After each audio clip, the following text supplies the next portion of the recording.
One play at a third time. So let's not focus on the great game. Let's focus on the great play. Let's play with passion, let's play with love, let's play with responsibility, let's play with respect for one another. How you feel? How you feel? Morning.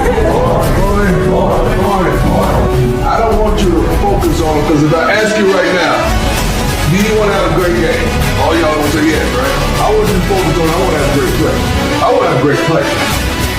Then the next play, I want to have.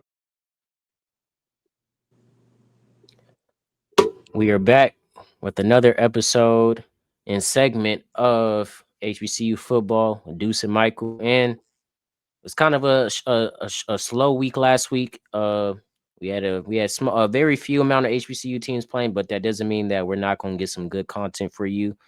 Jackson versus Alabama A&M, Michael. Jackson is now 2-0 in the SWAC, 4-1 on the season, and they beat Alabama A&M pretty bad. I mean, pretty. How are you going to put it? 57-24. Thoughts and takeaways on that? I mean, there's not really much you can say, about how good Jackson State is. I mean, Jackson State is just literally hungry, pit bull, hungry, Rottweilers, hungry, just whatever kind of dog or gorilla or whatever. What you can call them apes, just hungry apes. You can just call them the planet of the darn apes of the SWAC. Like they're just that team that come out with fire and they end with fire. Like there's just no slowing them down. And Michael, it's crazy because it's like we say the same thing every week. But they ain't done nothing to prove us wrong yet. No, this is really all we can say. There's nothing you can really possibly say about Jackson State at this point because they're the same team almost every week. I mean, of course they struggle, but every team struggle. But it's like Jackson State barely struggles though, and it's just like, what can you say about Jackson State? And I'm not even surprised by the score. I'm not saying that Alabama A&M didn't have what it takes to compete with Jackson State. They did. But Jackson State just has that unique talent and physicality. They have the best offense in the SWAC right now. And I can just go ahead and just say they have the best offense in the SWAC. I mean, they've already been listed as the best offense in the SWAC from many different media places. HBCU, even HBCU Go is saying that they have the best offense in the SWAC. So there's really no arguing there about how Jackson State is, how the game ended. I mean, it's just Jackson State. It's just that team right now. That's really all I. When you're led behind a quarterback, Jacobian Morgan, who throws 21 for 30, 314 yards, 4 touchdowns, rushes 12 times, gets over 100 yards with 120 yards, and then another rushing touchdown, and with your longest rush being 35 yards, I think Jackson State is set, Michael. We were talking about Jacobian Morgan since week 1, against their win against Hampton. Yeah. And we said, like, this is the best quarterback. If it's not Andrew Body, it's him. It's, and yes, a lot of other quarterbacks in the SWAC deserve, their props, and we give it to them all the time. But just right now, Jacobian Morgan, and Andrew Body. And I know that our viewers probably get tired of us saying the same thing over again. But God, these look like the best 2 quarterbacks. And it's like every week they continue to improve and elevate their game. Like I said before, 314 yards just throwing the ball with 4 touchdowns. And then you go on the ground and rush it for 120 yards. Mm-hmm. Like, come on. It leaves me speechless because that's just it. And you compare that to Alabama A&M. I'm not going. In fact, I'm just going to say it like this. Alabama A&M's highest rusher was Ryan Morrow. Had 12 carries for 29 yards. But that got beat by a quarterback. Yeah. That should go to say something. Yeah. That should really go to say something. I think, and Morgan, he outplayed, I think he outplayed Cornelius Brown. And, the stats, Cornelius Brown may have had 341 yards, but that's on 39 passing attempts. Mm-hmm. And only 26 completions. Compare that to Jacobian Morgan, 21 completions for only 30 attempts. Yeah. So you can kind of see where it's going. But if you look at the total yards that Jackson State had, Deuce, they had over 704 yards total. Okay, that ain't just passing yards. That's in general. That's the whole. That's everything that they've done all together in all 4 quarters. I have never seen a team in the SWAC or maybe not in HBCU, but I'm just gonna say the SWAC right now. I have not seen no one in the SWAC go over 700 yards in one game. Total yards, dudes. And then not only that, you get 30 first downs. Dudes, 30 first downs compared to Alabama A&M 18. When you're able to get 30 first downs in one game, that tell you, one, that your offense is moving. Okay. Mm-hmm. 2, that your offense can't be stopped evidently. Mm-hmm. I mean, the score speaks for itself, but I mean, the first down speak too. And it also shows that you have options to score. Unlike most teams in this SWAC, you only probably have about 1, 2, maybe 3, maybe 4 options.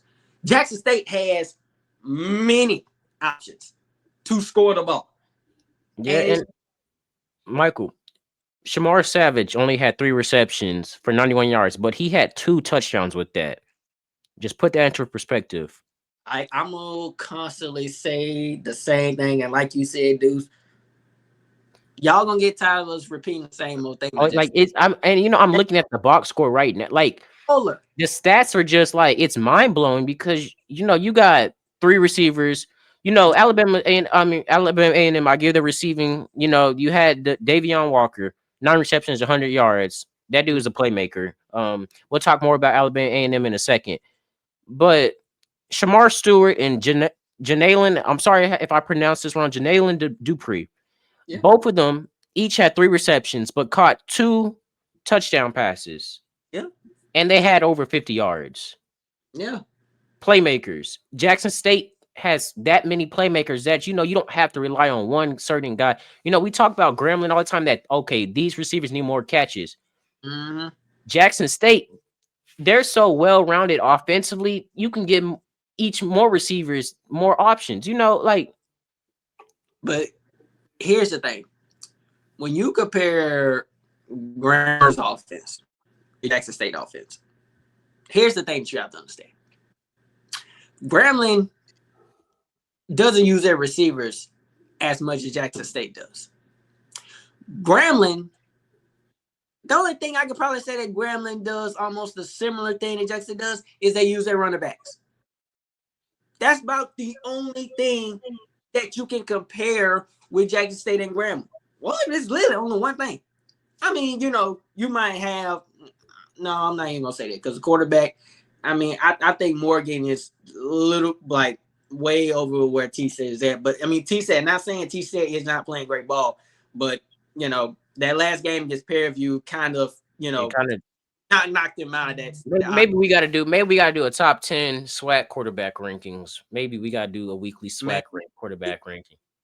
There's a whole lot of, we need to do top 10 quarterbacks, top 10 running backs, receivers. We need to do like a top 10 predictions of who gonna win what. Like, it's so many things that we can do because this game, and I mean it with this. I hate to say this because it's early, but Grambling's not gonna beat Jackson State. I'm just gonna say that right now. I don't think so either. I'm gonna say it right now because I can't sugarcoat this. I can't sit here and this is not the same Jackson State team and Grambling played last year. Okay, it's just not in.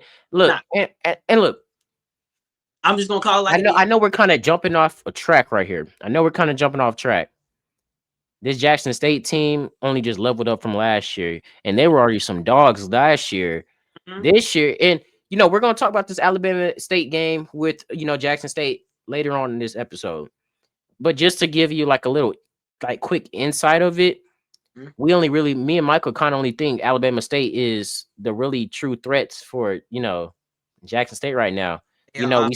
We said maybe Southern can pull something out. Southern didn't. They got beat bad on their own home floor. So, we literally only, and the way Howard look, we got Andrew Body's dad to comment, and it kind of meant a lot. And I think he has a point, because I think Alabama State can go and beat Jackson State. And I know we're getting off track. And we're not saying, first of all, huge shout out to Andrew Body's dad for even taking the time to even comment on that episode. That's a big darn thing, especially for what we're trying to do. But to sum up, we're not saying Alabama State is not capable of beating Jackson State. That's not what we're saying. What we're saying is, let me make this as clear as possible I can, okay? This game between Jackson State and Alabama State, it's going to come down to probably who has the ball last, how far is the deficit. It's going to be a close game, Michael. It's going to be close. It's probably going to come down to either a field goal or touchdown. Maybe I wouldn't be surprised if it's going overtime. Because you have two talented quarterbacks. You got Andrew Body and you got Morgan, right?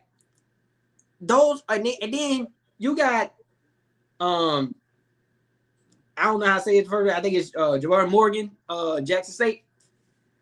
I think I said his name right. Y'all forgive me. Jacobian Morgan. Okay. When you have running backs, when you have two quarterbacks going against each other and they're both dominant, and you have two powerful offenses, okay?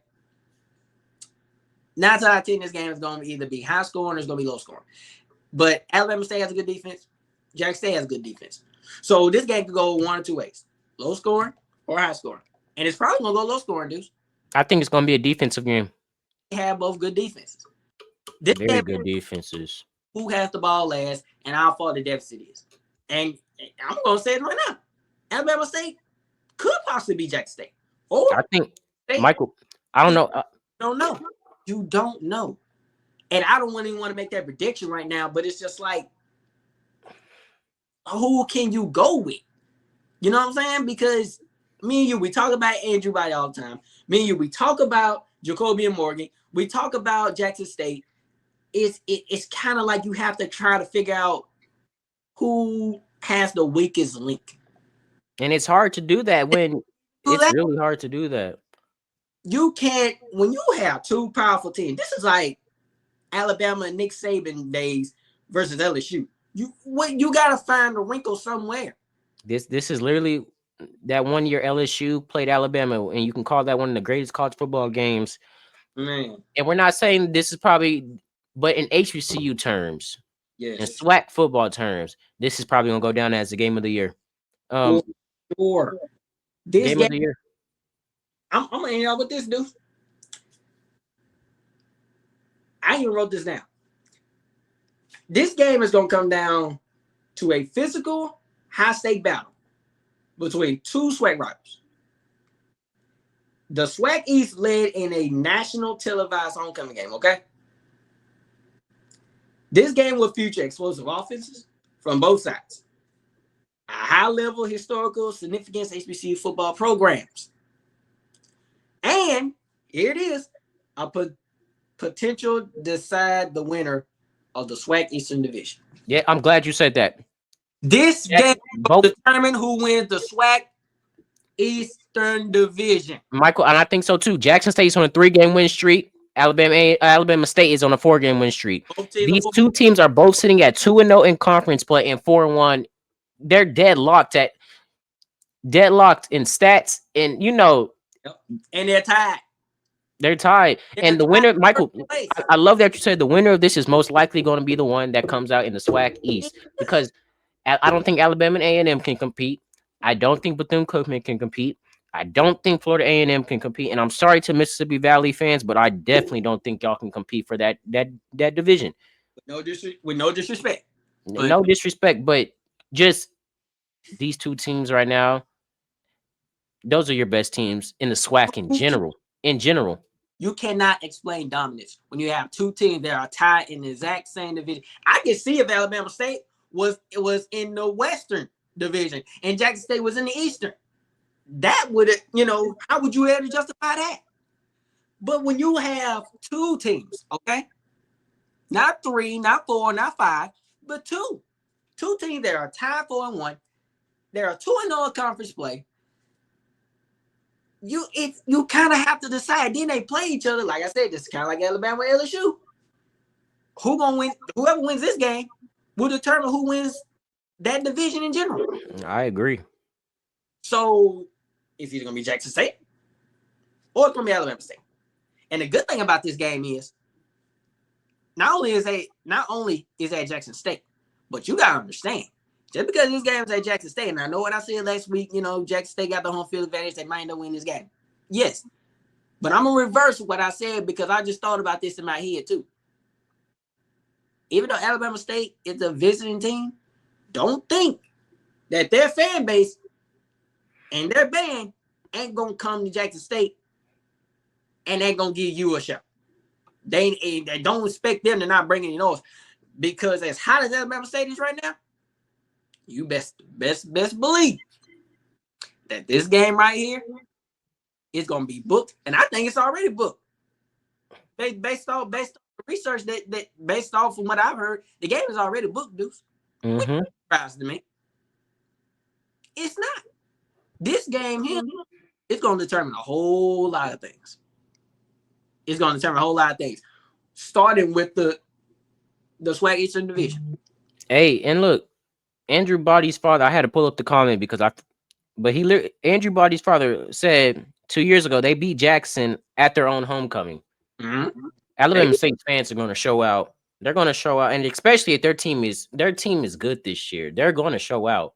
And that's literally why I said that, if me or Deuce said anything regarding that, Jackson State gonna win this game because they got a home field advantage, let me reverse that, because I can see in a way that's kind of look, and you can just really put it like this: me and Michael do not have no clear winner of who is going to win this game right now. We don't know. We can give valid arguments for Alabama State and Jackson State. We don't know. So don't watch this video and take it like we're trying to be biased or not, because we're not. We don't know who's going to win. But what y'all can do is put y'all's in the comment section. Y'all can put who y'all think is going to win. Y'all can do that though. For sure. Matter of fact, dudes, I don't even know if this is possible, but we can actually do a poll on this post here. And basically, we gonna. I don't know if this is possible. I'm pretty sure it is, but we do what we can do. We can set up a poll that said who's gonna win this game, Jackson State or Alabama State. Y'all decide. Y'all decide who's gonna win this game. And when the day of the game starts, either I'm gonna look at the poll, or me and Deuce gonna look at the poll, or Deuce look at the poll.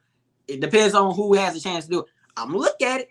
And I'm going to screenshot it, and I'm going to post it on my story. And then I'm going to send the Deuce. I'm like, Deuce, hey, post this on your story, because this is how many people say we're going to win this game. And we're going to go from there. I mean, make no mistake, though. Me and Deuce is just as hyped for this game as y'all are. We are. Look, it's Grambling's homecoming, and I don't even think I'm going to really enjoy Grambling's homecoming because I'm more tuned into this game. And we're going to talk about Grambling later. But to keep us back on track, Prairie View and Alcorn. But first, Mike, I want to start off with Alcorn because they're not looking so hot right now. We kind of had high expectations for them coming into this season. They're 0-5, bottom of the SWAC. What are your takeaways? Because it's a lot. It is, yeah. It's honestly a lot. It is. I know last week who did they play last week? They played Arkansas Pine Bluff and lost 24-20. Mm-hmm. Just what are your quick thoughts on, before you talk about this Alcorn PV game? What do you think is going wrong with Alcorn? And I know last week you said it's a new head coach, all that, but Michael, I feel like it's more issues than just the coaching. I feel like some players need to step up, and that are not stepping up. But I know you can all say that, like, hey, it's all maybe because this is under a new coaching regime. But we know this is not the Alcorn we're used to. And even if Alcorn never wins the SWAC, they're always a decent team to compete against. This year, they just don't look the same. Yeah. And I wrote this down, and I wrote a list of things, and y'all can basically state me on this if you want. But first off, let me say this, that I said last week, and I'm gonna constantly say it again, that Alcorn State, they just have to find ways to win, and they've had opportunities to where they can win. You know, like against Prairie View, it was close game. They had a chance to win, but they missed on that opportunity. Alcorn, what they need to do is that when you have an opportunity or when you have the game in your grasp, you have to take control of your game, because you can't expect the game to do it for you. And I'm going to kind of blame the coaching staff, because you have to get these players on the same page. And when you don't get your players on the same page, stuff like this, like what happened against Prairie View, happens. You lost 13-12 because of missed opportunities. And, you know, regardless of their record, make no mistake, Alcorn has the physicality and the capability and the talent to win. But I say this all the time. What looks good on paper does not determine reality in a game, in live action. It doesn't matter. I don't care who the quarterback is. I don't care who the running back is. Hell, I could care less who the offensive coordinator is or who the head coach is. It doesn't matter.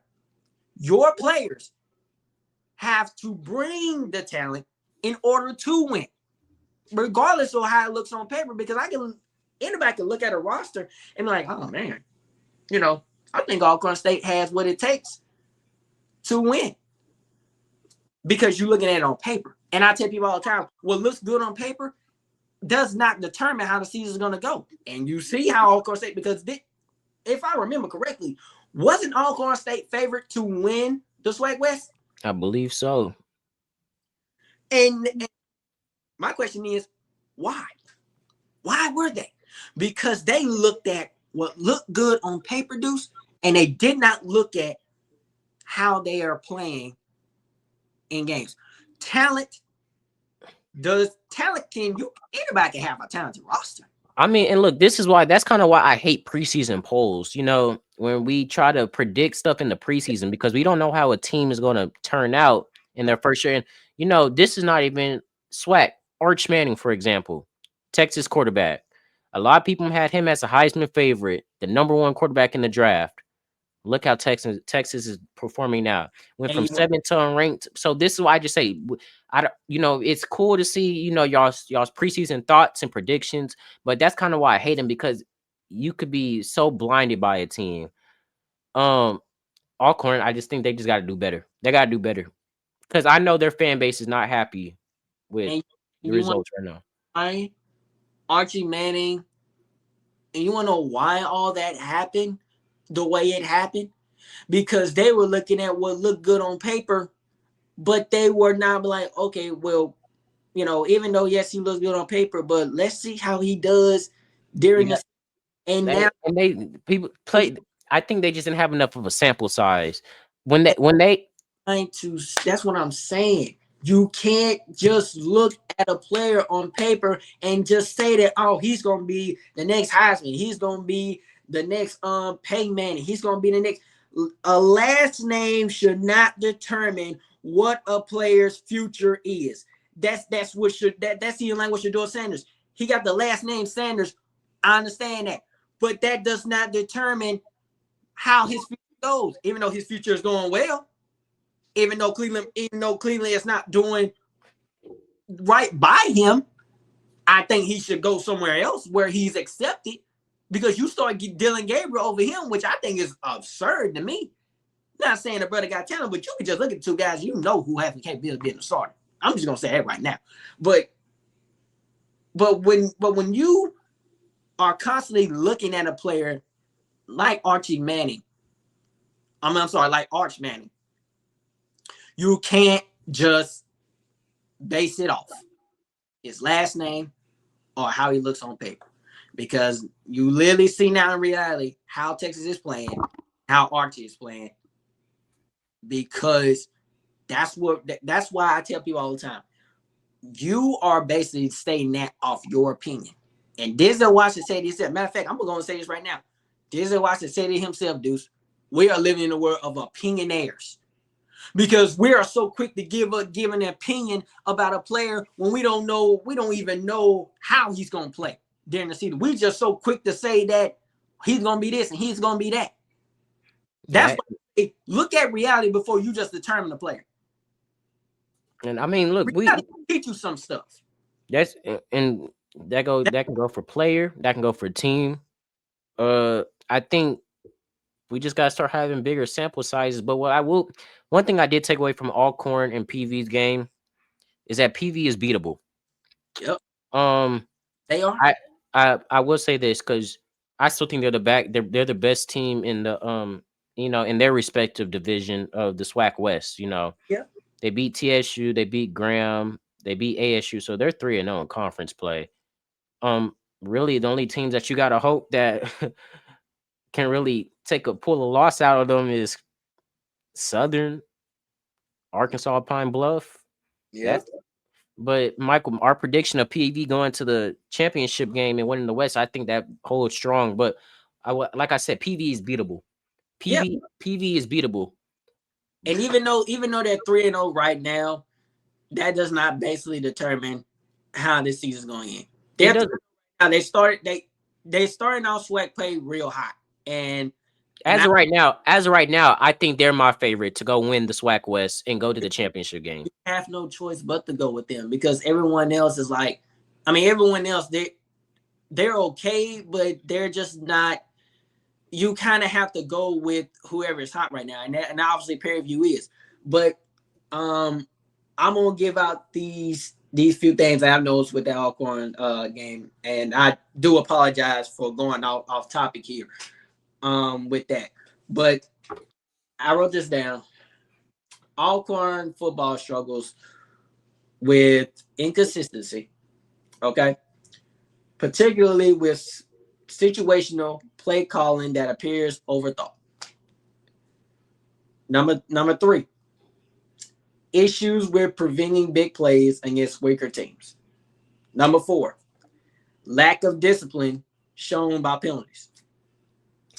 And number 5, and a need to improve the pass rush and pressure on opposite quarterbacks. These factors contribute, and I actually got this from a link, actually, this last part. These factors contribute to an inability to consistently perform at an elite level. Here it is, Deuce, especially in big games. A tendency to allow opponents to show your weaknesses that could be exposed, just like what happened with Prairie View. Prairie View literally exposed Alcorn State struggles. And everything that I just said, it's literally what's been going on in the past couple of weeks. Alcorn they have to get to a point to where if they do not fix these problems, you're already what, 0-4, 0-5?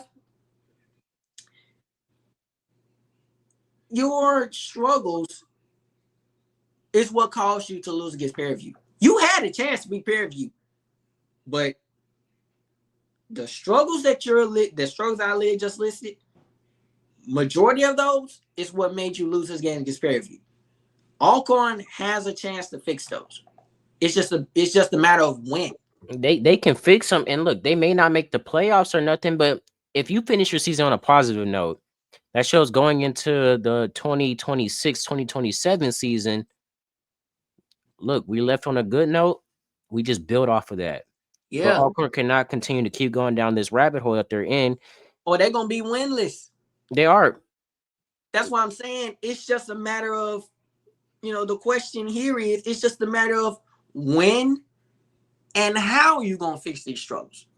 You have a chance to fix them as soon as possible, but it's just a matter of how.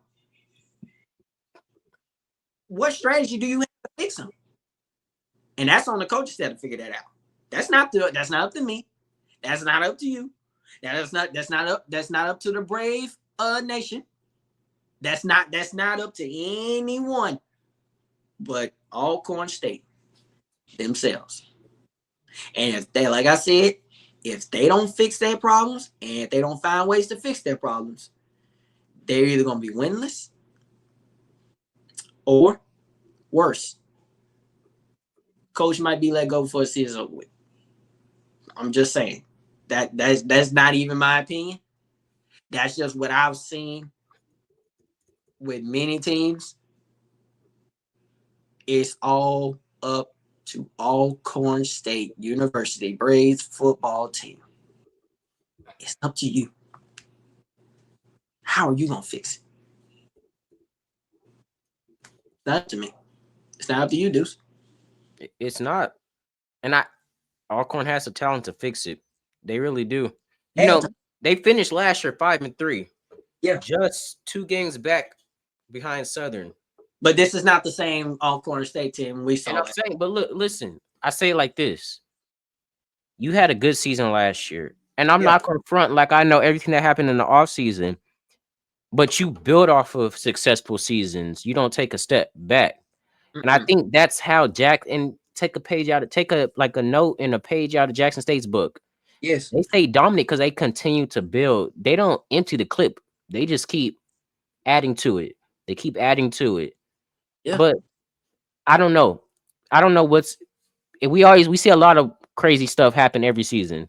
Yeah. Alcorn struggling, starting off 0-5, just something I didn't expect. Because that team, and although we say don't be quick to judge and make like standings and standings and make call something out off of like off of what's on the paper. Mm-hmm. But at the same time, what's on the paper, we know these players are more capable of what they're putting on the field right now. Yeah. And a lot of that could be said because, like, hey, they do have a first-year head coach, but you can also use that as an excuse. Yeah. So it's a lot. But 2 things I took away from that are PV is most definitely beatable. I still think that they are probably going to come out and win the SWAC West. Mm-hmm. And Alcorn, I will say, despite although they lost, they're a better team than what that record shows. They just gotta win some games. But Hampton versus Norfolk State, Michael. We talk a lot about trying to get the name right. Michael Vick. Talk a lot about Michael Vick. They lost by 7 points, 34-41. So now they're 0-3 in conference, or 0-3 away. They're 1-5 altogether. Yeah. What are your thoughts on it? Because they're not. I think right now they're, if not the lowest team in the MEAC. I could be wrong, but it's not looking too good over there right now. Well, I mean, it's kind of like what I said last week. I mean, this is, if I remember correctly, this is Michael Vick's first time and first year as a head coach, especially his first time, if I'm not mistaken. His first season, depending on the coach, depending on the team, really just depend on the team in general. It's not even really the coach, or it could be. I could be wrong. But what's happening with Norfolk State and Michael Vick right now is that the first year struggles are expected to happen. I think they need to find an identity. Because that's what I was just going to say. They don't have an identity yet. It's really just determining where is Norfolk State football team. Where are they at? What's their identity? What's their vision? Right? When it's, and I hate to keep comparing this, but it's kind of like with when Dion first got his first year head coach at Jackson State, when he was announced their head coach. Their first year, Jackson State went 4-8, if I'm not mistaken, or maybe worse than that. In their second season, Deion, he took control of the offseason. He took control of the transfer portal. He took control of recruiting. And then Jackson State found their identity over the offseason, and they carried on into the regular season in his second year. Now, I'm not saying Michael Vick is Deion Sanders. That's not what I'm saying. What I'm saying is that the struggles that are happening right now for Norfolk State, this will either break or it'll be a lesson. It's make or break at this point. This season in general is not only a lesson for Michael Vick, but it's a lesson for his new coaching staff. And look, last week, this season is going to determine where is Norfolk State football team right now under Michael Vick. And this season also, Michael, is going to determine the future and the vision going forward. How is if Norfolk State hypothetically finishes the season off losing bottom of the MEAC, I don't fire Michael Vick. Actually, I say okay. First year. Listen, and that's what I think. A lot of oftentimes teams make the mistake of firing these first year coaches. I understand if it's after 2 years and nothing's cleaned up or changed, but first year you don't fire him. Let Michael Vick try to see what the vision is and what this team is going to be like for next year. And you take all the stuff, the inconsistencies, the struggles, the issues, and the problems you were having this season. You go into the offseason, you say, okay, this is what I need to fix. This is what I need to target. This is how I need to revitalize my game plan, because I know what I'm now. I know what I'm expecting coming to year 2 of MEAC play. I full-heartedly believe that Michael Vick can have the same success Deshaun Jackson is having over at Delaware State and Norfolk State. He just needs the time. He needs more. I think he just needs more time. I'm not going to be quick to say that he's a trash head coach, because I don't think that. He got the job for a reason. I just think give him time. If it isn't looking good next year, and hopefully it will be, then y'all start to make the decision. Okay, maybe do we keep him around or not? But this is his first year. Give him some time. Give him some time to really find that vision of what that team find the vision and try to mold this team into what this team is going to be. Not even just for this year, but next year. And Deion, the Colorado Buffs, Jackson State, they had an identity. They knew this was the team. This is how we were going to play. This was our style of play. I think Michael Vick just got to take a page out of Deion Sanders' book. And the MEAC conference for Michael Vick is a lesson for him. What is happening right now between Deshaun Jackson and Michael Vick? First of all, Delaware State and Norfolk State, they're not the same. They're not. Michael Vick and Deshaun Jackson, they're not the same. And I literally said this is a prime example of what I'm saying, Deuce, is that regardless of the coach, it's really about the team under your first year. With Deshaun Jackson, everything is going in the right direction for Delaware State, because Delaware State they're not in a bad spot under him. I think Norfolk State was already in a bad spot. Compared to Deshaun. I think Norfolk State was already in a bad spot. That's what I'm saying. And then you bring in Michael Vick. He don't have a lot of time to go in the transfer portal. He don't have a lot of time to go get recruits. He just has to build off what he has. I mean, he was able to get a little bit. He was able to get, the only thing I will say about it, Delaware State was the worst team in the MEAC last year. And they're all of a sudden they're playing like the best team, if not the second best team. So my thing is just what is going wrong for Norfolk State? Although this is Michael Vick's first year, last year you finished 2-8, 2-3 in conference play, 4-8 overall. 4-8 overall. Compare that to Delaware State last year, 0-5, 1-11 overall.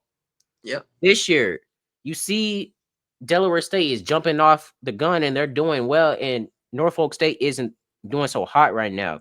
And you, So although I will say it is not a lot, like although I would say don't be so quick to, you know, how do I want to word this? Don't be so quick to, you know, go and blame the coaches. I'm not blaming Michael Vick, but there's just something that he's not doing that maybe Deshaun Jackson has found success in. That's you just all I'm saying. you have to give Michael Vick time. It's kind of like, and first of all, I'm not saying the NFL is HBCU. That's two different football levels. And I'm not saying that, you know, or any in the first time NFL coach in the NFL, first time head coach in HBCU, you have to give these coaches time, regardless of what division, what the conference, whatever type of football, D1, D2, it doesn't matter. What matters is that in this first year, you kind of have to accept your fate on how your team is going to play under him this first year. You can't really have your hopes up, is what I'm trying to say. I understand that the name, oh man, we got Michael. You know, we finna be this in our first year. And look, you can't determine that. I'm not saying like Norfolk State was gonna be like the best team, but look, just in my opinion, I would have just thought like, okay, maybe they do at least not worse than last year, but at the same time, I give it benefit of the doubt because Michael Vick, this is Michael Vick's first year under a new regime. Players are implementing new game plans, new offensive and defensive styles, new play calling. So it's a lot but next year, Norfolk State cannot start off like this again, because then there's no excuses after that. Whatever happens in your second season, that's no excuse. Your first season is just basically a try run for you. Basically see like, okay, where is it?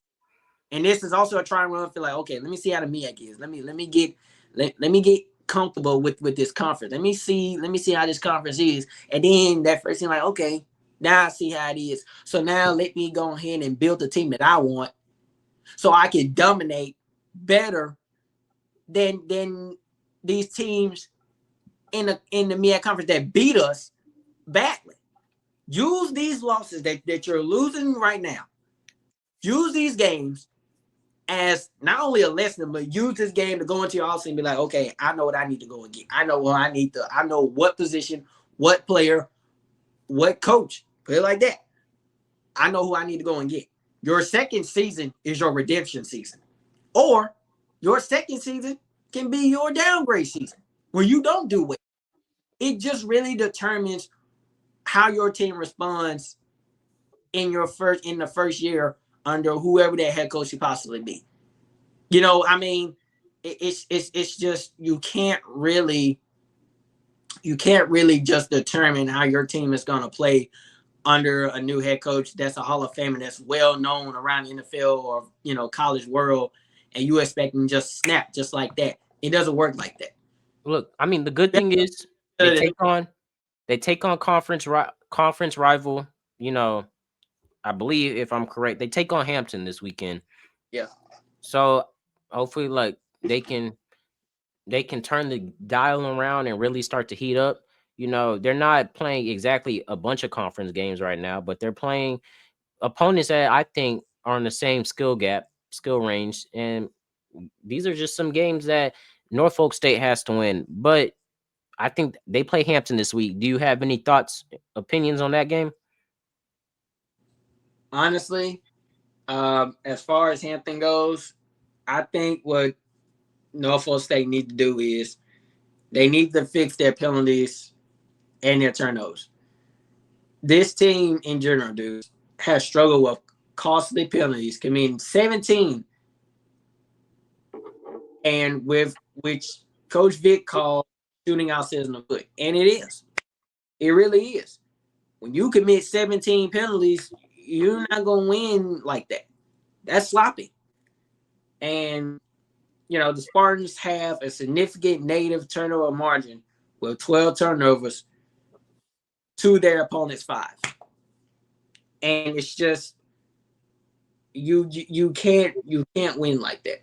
And that's kind of why, Hampton did what they did to Norfolk State. They beat them 41-34, Deuce. And why? Because of the penalties and the turnovers. Not only that, you lost that game because let me put it this way. They're trying to learn ways to win. After losses, Michael Vick, he literally has spoken about the team needing to learn to step on teams when we get the opponent and improve their execution to finish games. You just have to find ways. You have to learn how to win. And that's just where Norfolk State is at right now. Penalties and turnovers and learning ways to win. I feel like if Norfolk State can it's kind of like with Alcorn State. If they can find ways to fix those two problems that I listed, and I'm pretty sure there are many more, but I'm not going to touch too much on those. But those were the first two that kind of caught my attention. And I know because, like I said, I'm going to tell you, if you don't know me now, I'm an offensive guy. So when you have offense that struggles, or the team in general commit penalties and turnovers, you're not going to win in this league. And regardless of who you're playing at, it doesn't matter. Mm-hmm. So Norfolk State, they just have to fix those problems, fix the penalties, fix the turnovers, and find ways to win. And I feel like if they can do that, this is getting way better than how it's starting right now. It's not over. You still have a chance. But the only way, though, that chance is going to improve is if it's up to Michael Vick, up to his coaching staff. Get these players to understand, if you want to win, you have to fix the problems that you know are costing you to lose. That's causing you to lose. That's just that's a mindset thing. That's the players to figure out. So all Michael Vick can do is tell them, this is up to you. I can do the best I can to help you, but it's up to you on how you want to win these next few games. You either fix the problems, come together as a team, as a brotherhood, and fix those problems. And I promise you, if you fix those problems, your season might end a whole lot better than how it started. You might not make it to the MEAC championship game. That's okay. But what's important is that you fix the problems and your problems turn from failure to success. That's just all it is. This is just a week, a season of just figuring out what's the identity of Norfolk State football team, first year head coach, Michael Vick. Agreed. But staying in the MAC or the MEAC for this is final preview. North Carolina A&T, South Carolina State. And you know what kind of hurts me a lot, Michael? What's up? Is I was looking at the standings and I was like, in the MEAC, there's some teams that are missing. North Carolina A&T is most definitely one of them. It's crazy. It's crazy that they're not in that conference. I didn't even know that they're not in that conference. I didn't know they left. I did not realize that myself. Yeah, North Carolina, and I always think back because I know North Carolina A&T so well from when they played Grambling in the MEAC, the Celebration Bowl years ago. Yep. That's and then I'm looking at it, about to get ready to speak about them. I'm like, they're not in the MEAC no more. All right. So that's crazy. Them, Hampton have left, Bethune-Cookman, FAMU, Savannah State. So the conferences just keep getting smaller, and I hate that for the MEAC. I hate it for the MEAC that this conference keep getting smaller, but you know, when travel, expenses, that all has to play a factor. So hopefully one day North Carolina A&T can come back to the MEAC. But right now, North Carolina A&T and South Carolina State. I know we don't touch a lot on South Carolina State and North Carolina A&T, but I don't know. I just feel like this is gonna be a good matchup, you know, for South Carolina State and North Carolina A&T, and these teams are not new to each other or anything. Yeah. Hold up, let me just give me 1 sec. Yeah. So this year, South Carolina State is 3-3. They're first in the MEAC. Yep. So they've looked pretty well. You know, they're led behind quarterback Ryan Stubblefield, if I'm saying that right. Yep. This should be a game that South Carolina State should dominate. If I can just put it like that. This should be a game South Carolina State should dominate. Honestly, let me see. Yeah, North Carolina A&T has not looked well in the year. They're 1-5 on the year. At times, I mean, South Carolina State, they can look like they're struggling, but I feel like towards the end of the game, they always, you know, they kind of like always lock in, close these games out, and win. Do you have any thoughts, anything to say about that game before we just start jumping into next week's preview?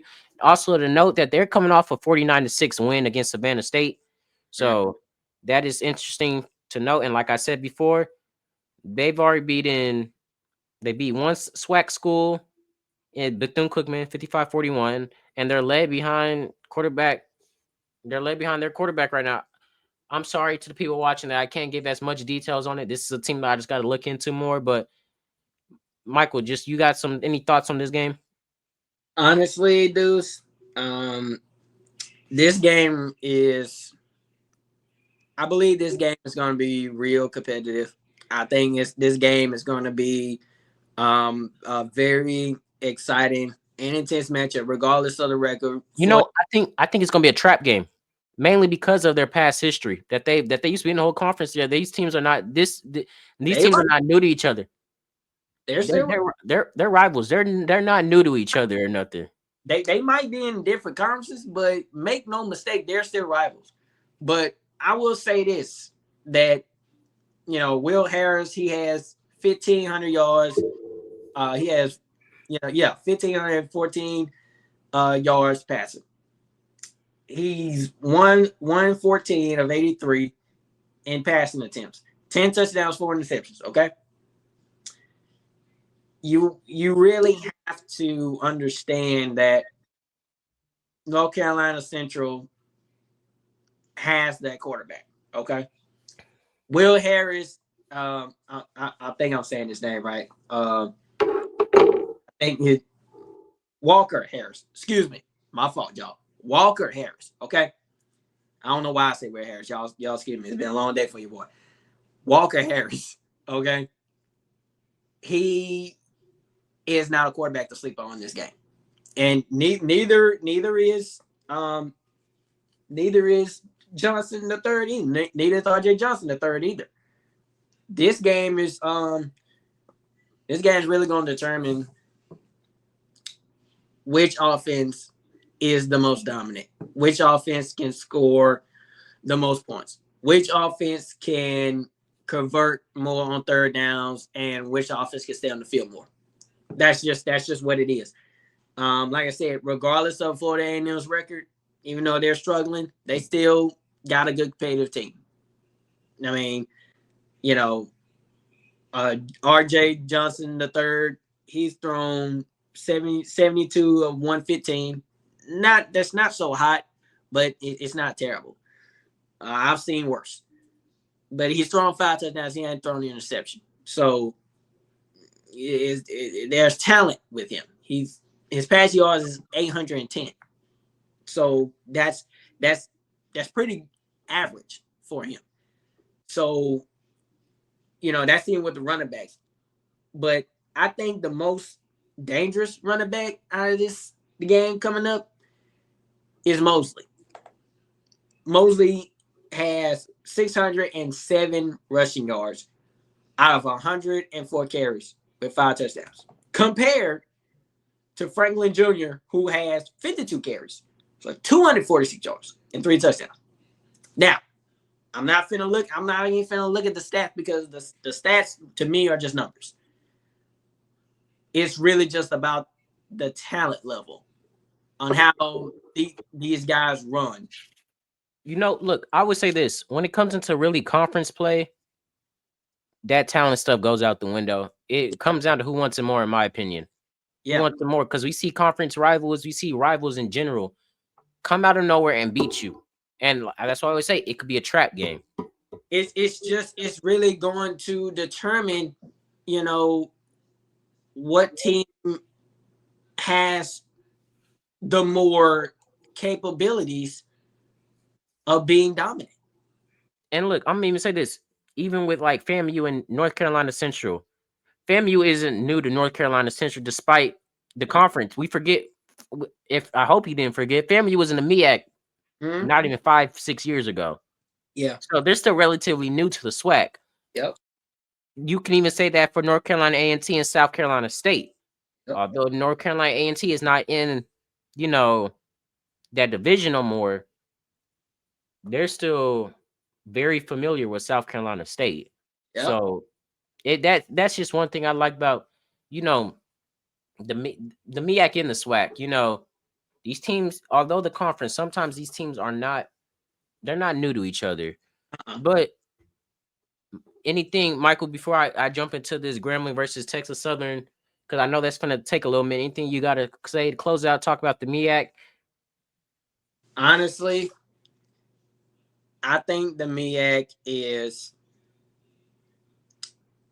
Delaware State. First of all, Deshaun Jackson, I'm very proud of how things are running with him. And this is his first time and first year as head coach for Delaware State. And it just seems like they're headed in the right direction. Michael Vick and Norfolk State. Their future isn't gone, but their season isn't over. Only if it's up to them how the rest of their season goes. As far as the rest of the MEAC teams, the position is open. And what I mean by that is that the MEAC is still alive. It's still open. It's still competitive. There are many teams besides Delaware State. I think Hampton is in there too, if I'm not mistaken. So, you know, it's just really determining who is going to take control of the MEAC conference. And whoever takes control of the MEAC conference will be that team to play either Jackson State or Alabama State in the Celebration Bowl. And if this could be possible, but I mean, I could be wrong. Deshaun Jackson and Delaware State could possibly be in that. Mm-hmm. South Carolina State is a team to beat right now. They have the team to do it. Don't make no mistake. I mean, you know, they pretty hot right now. They're heading. They're in the right direction. They're not falling. But it's kind of like what I said with Michael Vick and Norfolk State. How will they season in? Even though Norfolk State is struggling right now, they might end up coming out successful. Delaware State, they're successful right now, but they could end up falling. You never know. So it's really just going to determine who is going to take control of the MEAC conference towards the end of this year. And we'll know because only one team can. One team. So someone is going to win that conference. And they're going to represent the MEAC conference in the Celebration Bowl in Atlanta, Georgia, at Mercedes-Benz Stadium. Spotlight is on. Football is on. Lights, camera, action. That's just really what's going to determine. Grambling versus TSU. Grambling had a bye week. It's their homecoming. Yeah. They got to win this, bro. They got to win this. Grambling cannot have a homecoming where they lose. I'm going to tell you this right now. Let me start off with this. If Grambling loses this homecoming game against Texas Southern, this is going to determine Mickey Joseph's spot as head coach. I think so too. And that's not even my opinion. That's just reality. Because you bring, first of all, bring Coach O in, who I am a huge fan of. I'm hopeful you bring in Coach O and having him come to Grambling and talk to the players and stuff like that. But that ain't changing nothing. You can bring whoever you want. That's kind of like with Deion bringing all these celebrities, Ice Cube and stuff like that, and they still ain't doing what they need to do. So I understand what you're trying to do, but just because you bring in a guy like Coach O, just because you bring in a guy like Ice Cube, that does not determine anything. That's just motivation to them. But it all depends on how they carry that motivation going into this homecoming game. Because it's gonna be a lot of people at this Grambling State game. You know how GSU get down when it comes down to homecoming, Deuce. You're in the band. You know how it gets crunked down there. I mean, it gets crunked over there. Look, I kind of I'm just like I'm at a loss of words for Graham because although they had their 3-2 right now, 0-1 in conference play. Yep. They're facing Texas Southern, who is 2-1 in conference play right now, 2-3 of the year. And I really want to take out all the records. I don't even want to look at the record right now because, like I said before, when you play the conference, whoever wants it is going to win these games. Yep. But my thing is, bro, if Grambling comes into this game after having a week off and didn't fix nothing, bro, I was literally just in my head just. It won't mean nothing because Michael, we say we list. Okay, we're not saying we know all the facts. We're not the ones playing the game, but from what we see and what we view, this is why you lose. This played a factor into you why you lost. This played a factor into you why you lost. Yeah. Grambling comes out every week and doesn't fix that. We said you can't dig themselves into a hole. You got to move the ball more offensively. Your defense got to finish and get sacks, create pressure. Grambling didn't do any of that against PV. Yes, they probably moved the ball a little bit better, but they still had their flaws. Michael, since week 1, every time we say Grambling needs to fix this, in my opinion, it's like they don't fix it. They don't. And that's why I'm saying this game is going to determine. You literally just took the words out of my mouth. State Fair Classic. They're struck. State Fair Classic, Homecoming, Bayou Classic. Those are 3 games that you got to win every year. You got to win every year. Mickey Joseph, you already down 0-1 because you lost to Prairie View. Texas Southern, don't let that. If I was a Grambling's player, I would hope right now that they're not trying to take this lightly because of their record. No. First thing, Mickey Joseph's 0-2 in State Fair Classic. Okay? Mm-hmm. He's already 0-1 in the Bayou Classic. You know what I'm saying? So, and if I remember correctly, he didn't win the homecoming last year, I don't think. Nope. If I remember correctly. So, not only are you 0-2 in the State Fair Classic, not only are you 0-2 in the Bayou Classic, but you're 0. If you don't win this game, you're going to be 0-2 in homecoming. And Grambling don't play about that. Hugh Jackson, for example, he didn't win that one homecoming game. And what happened? He got look, but I will say this. Look, Grambling, last year, they barely won their homecoming. They barely won the homecoming. Do I think they should have won that game? No. They still won. You put a smile on the fans' faces for at least the weekend. You lose this game this weekend with a bunch of alumni. Boy, Mickey Joseph ain't going to be able to live that down. And it's not even going to be Mickey Joseph's not going to let that down. It's going to be the alumni themselves that's not going to let this down. They're not going to let that team. They're not going to let them. I'm telling you this right now. If Mickey Joseph does not win this game and Grambling does not fix the struggles that they have constantly been having over the past consecutive weeks, your head coaching job, you are going to be in the hot seat, and you're probably not even going to be able to make it to even get to the Bayou Classic. That's just bottom line, because you cannot. First of all, there is no excuse. There is no excuse for you to lose this game, and you had the bye week. Texas Southern didn't have no bye week. They didn't. If anything, you should have been watching that Texas Southern, how they played against who did they play, Deuce? I can't even think of it. I forgot just that quick. Give me a sec. I'll pull it up for you really quick. Whoever they played the world out of.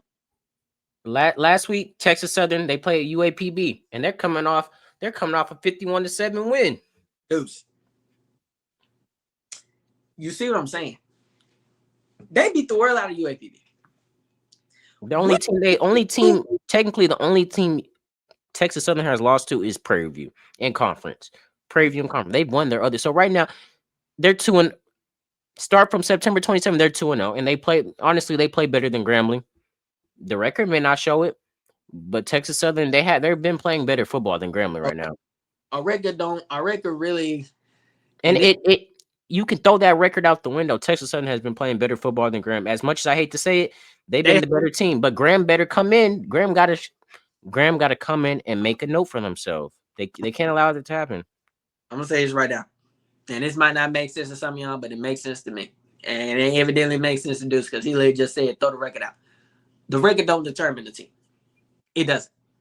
A record does not determine the team. Any team can have a 0-4, 2-3, but still have a good football team. They just a record does not determine a team.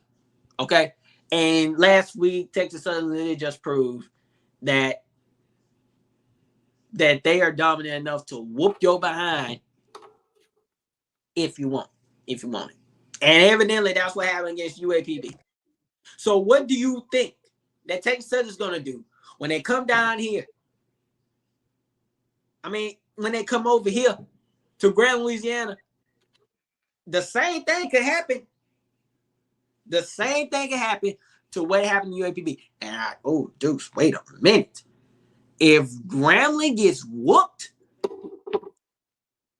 in their homecoming game, oh my God. Well, we're going to have to pray for Mickey Joseph. If Grambling gets beat bad, Deuce, we're going to have to say a prayer for Mickey Joseph and his coaching staff, because this is probably going to be your last year. Or it's probably your last game. We're going to have to say a prayer for him and his coaching staff. If you get whooped by Texas Southern like UAPB did, boy. Woo, it's gonna be a long day for Mr. Mickey Joseph. I'm gonna tell you that right now. But yeah, I really hope that Grambling has fixed their struggle, especially on offense. I really hope that they come out with a whole brand new offense than what they've been giving us in the past couple of weeks. Yeah, and look, T-Set, I love you as a quarterback, bro. Tyson, I love that whole offense. But bro, it's just like the offense, Mickey Joseph, they gotta get in sync. They got to get in sync if they want to win this game. And we're reaching our little time. We're reaching our little time limit. And I'm just gonna say this for my closing remarks. Mickey Joseph, don't lose this game. Please don't. You can't lose this game. It's already bad because you got a lot of alumni in Dallas, and you lost that. This is your homecoming, man. You can't. I don't want to have to say. I mean, of course. I mean, I don't want to have to pray that you keep your job. I want you to keep your job, but I don't want to have to sit here and pray for you that you don't get let go. First of all, I don't want you to get let go. But somebody literally said in the last episode that a head coach should not be calling offensive plays. Which, I mean, in a way that kind of don't make sense to me. I mean, because there are some head coaches who can lead an offense, there are some coaches that don't. It just really determines, who the coach is and, does he have capabilities to lead the offense. But you just have to kind of, I really don't want Grambling to get whooped in their own homecoming game. I really don't want that to happen. It ain't much But that you can really even say other than Grambling. Just I hope you don't get whooped. I really don't because if Grambling gets beat just as bad as UAPB did, I'm gonna probably say the world's biggest prayer that I could possibly give for Grambling. First of all, for the Grambling alumni, for the Graham student section, Deuce for y'all. And I also gotta give it to Mickey. Hey, look, I'm gonna say this about the band. The band and the football team. Football team may lose, but the band got something totally separate going on. the band might take over the show better than the football team if the game goes through the way I'm thinking or hoping that it don't go. But that's just really depend on the Grambling fixture strokes. Look, Grambling, and look, y'all finna be on ESPN Plus this weekend. Please don't go in make y'all's look bad. That's my closing remark. I don't got nothing else to say. Just don't look bad this weekend. Please don't. But look, it's right now. It's not gonna look well for you. It's not. And I'm gonna say this before I close it out. All I got to say, I don't have any closing remarks on that. This is my closing remark before I actually close out this whole segment. Grambling, your offense got to do better. Defense got to do better. The head coaching got to do the coaching in general. I'm not going to just say just head coaching. The coaching in general has to do better. Special teams has to do better. Everything has to do better. Everything. What the offense? Y'all had a week off. So y'all had a week off. Texas Southern, I think they're still a good football team. Oh yeah, without a doubt. There ain't nothing wrong with them. Y'all had a week off. So y'all got a game plan. Y'all got to come to play. Y'all can't, because I think a loss right here, it really hurts y'all's chances to win the division. But it really hurts Mickey Joseph in his job. Yeah, it hurts his job and it hurts his chance to win the division. But closing this out, one, to the people watching, comment y'all score predictions for this week. Who do y'all think is the player of the week? Also, continue to share our content. We got to 593 views last week, so we beat our goal. We're almost at 600 on our last video. This week's goal is 700. Yeah, 600 views, 600, 700 views in that area. Help us get there. As always, like, comment, subscribe, share all of our content. And first and foremost, let me say this. Because of y'all and y'all support for not only me and Deuce for this HBCU talk, but I want to personally thank all of you. And Deuce, I'm gonna add you to this as well. Because of y'all and because of you, if you don't know already, I have officially reached 1K on Instagram.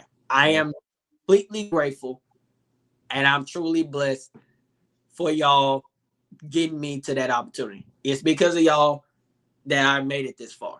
And I've started this 2 years ago.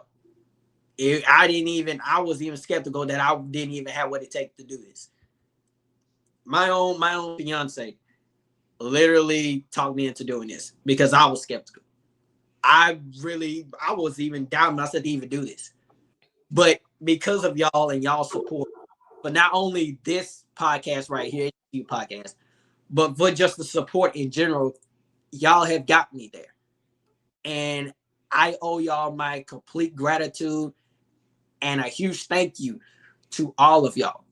And please keep supporting me, not just me, but keep supporting Deuce and me and all the other guys, Ben and Adam, on here on the inside of the locker room, because we're going up from here. We're not going down. We're going up. And even this HBCU talk right here, we're going up, not going down. But my closing remark to this, first and foremost, I want to say a complete prayer to Karen Lacey's mom and the Lacey family. This young brother killed himself out of guilt for something that he did not do. This is not, it's not okay to me. And I'm trying to prevent myself from crying right now, because when a young brother like Karen Lacey kills himself out of guilt for something that he did not do, and then you got you got these police officers over here trying to get people to sign a form or whatever the heck it is to make it seem like he caused this accident when a video literally shows him driving around the accident. You're blaming a black man, a young black man, for killing a white man. And I hate to bring this, but that's what it was. And that's what y'all determined. That's what y'all determined this on. Y'all made it seem like that it was his fault. Because why? Because he drove a Dodge Challenger? Why? Because he was going to the NFL? Y'all literally attacked this young brother, and now he killed himself out of potentially setting a future for not just himself, but his family. The racism or whatever this is, it has to stop.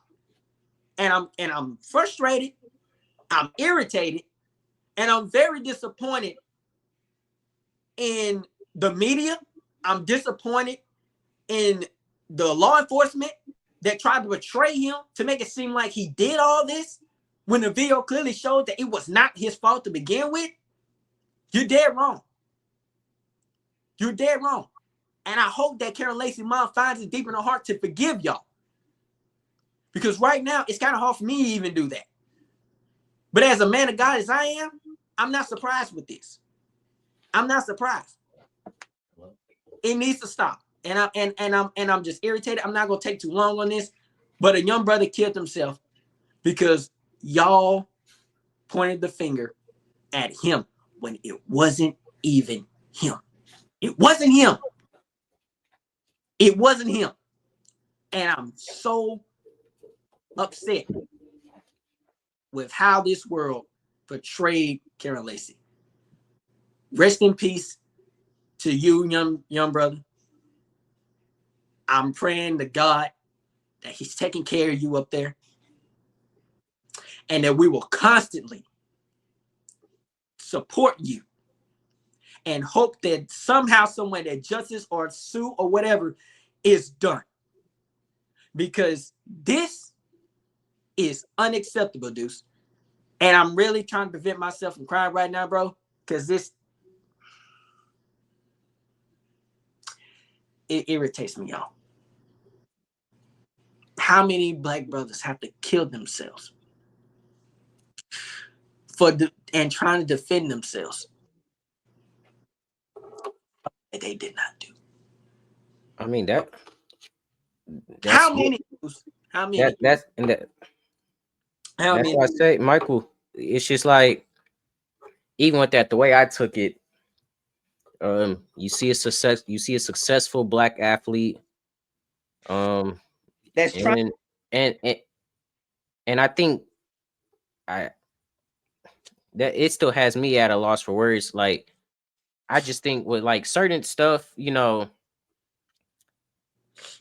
like I said, Michael, I'm at a loss for words for it, because this was a player that not was about to go to the league. Yeah, he was going to go to the league. He was gonna be the one to make a name for himself. He was going to be the one to like really like stand out. And the fact that, I don't know,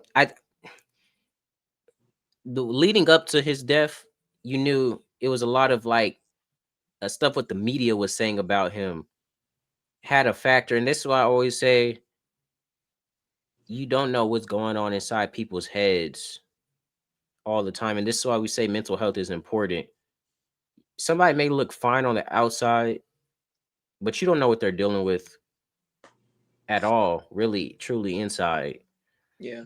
And I think a lot of it had to do with the reason why he ended his life was the backlash that he was getting from all these players. But what pisses me off even more, what irritates me, not players, from all these people in the comments, but now you see like the footage that came out, and all of a sudden people want to switch up, but it would be the same ones that were calling him a murderer and all this a few months ago.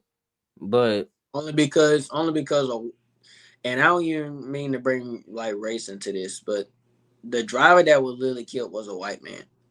Like I don't even want to bring race into this, but if you just look at the outcome of this whole thing, you kind of have no choice but to look at it as a racial discrimination thing. That's really all you can do. And it's just like, and I know a lot of people say, why does race have to be included in everything? Race does not have to be included. But if you just look at stuff like this, what can you point this as? What can you point this as? I don't know.